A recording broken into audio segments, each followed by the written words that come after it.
To finish up this last little bit about the lymphatic system before I get into the immunity portion of this section. So we've talked a lot about lymph nodes, and I just wanted to include this little bit about Peyer's patches. Are lymph nodules, kind of like tonsils, not encapsulated, not as complex as a lymph node, but still found within the small intestine to help as that kind of like that first line of defense against pathogens that might be present in the things that we consume. Now, as far as lymphoid organs are concerned, we have the tonsils that are found in the pharynx. As we breathe in air and we drink and eat, there can be pathogens found within there, and they can become trapped within the tonsils. We have a thymus, which is the place where T lymphocytes go to mature, develop their T cell receptors, and become immunocompetent. Then we have the spleen, and we'll talk about the functions of the spleen shortly. There's the Peyer's patches, and then the appendix is also chock full of lymphocytes and is another place where we can mount a defense against things that might get into our bodies by breaching the epithelium that we find throughout the digestive tract. So the spleen is in the abdominal cavity, tucked behind the stomach on the left side of your body.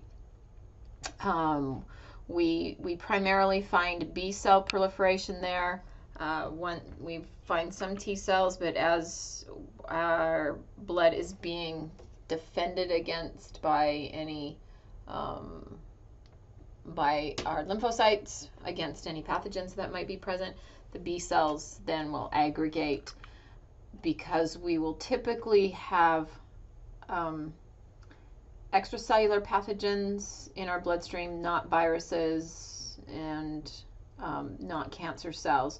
And so B cells are the lymphocytes that will target those extracellular pathogens that may gain entry into the bloodstream. So they will be there in the white pulp of the spleen, which we'll look at in just a second, in surveying the blood for these pathogens. The spleen in the red pulp is very, very vascular, and we have sinuses within the spleen to trap and remove any defective red blood cells and platelets. Red blood cells, because they are anucleate, cannot repair themselves when they become damaged, and they'll only live about 120 days or so, and after that time they will be removed from circulation, and new red blood cells will take their place from the bone marrow. And so that in the spleen is where that's going to take place. Any other debris that might be in the bloodstream, foreign matter, bacteria, viruses, toxins, any stuff that's there will be removed by or into the spleen. Also is going to store the recyclable products from blood breakdown, namely the iron that we would find in a heme molecule, and then the rest of it would go back into the bloodstream and then go to the liver and be eliminated in the bile. And it is the red blood cell production in the fetus, some of the red blood cell production, because as a fetus, we're going to learn that the fetal skeleton is made out of hyaline cartilage, and there's no bone marrow in that. And so there isn't a place for formed elements to be made. So the spleen and the liver will help take care of that. And then it'll also store platelets. And this is just what the spleen looks like. So here you can see how vascular. We have these sinuses in here.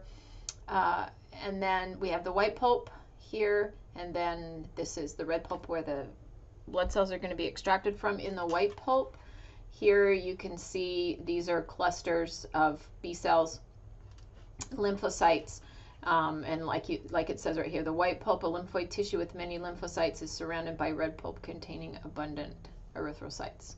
majority of those erythrocytes will be, I shouldn't say a majority, many of those erythrocytes will be ones that are being extracted from the bloodstream to be replaced by the bone marrow, cells from the bone marrow.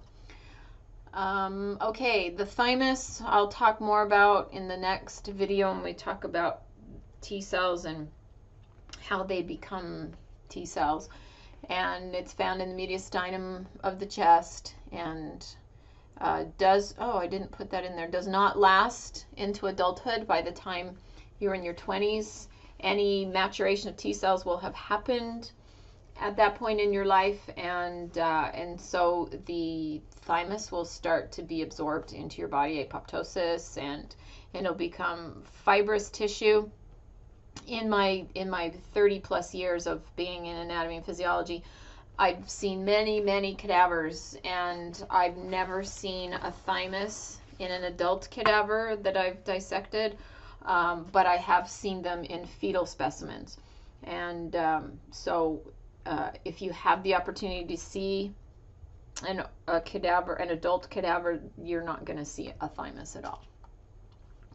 And this is what it looks like. Okay, tonsils you're probably familiar with. We have 3 sets of tonsils. Pharyngeal are the ones that are up in your nasal cavity, up in the nasal pharynx.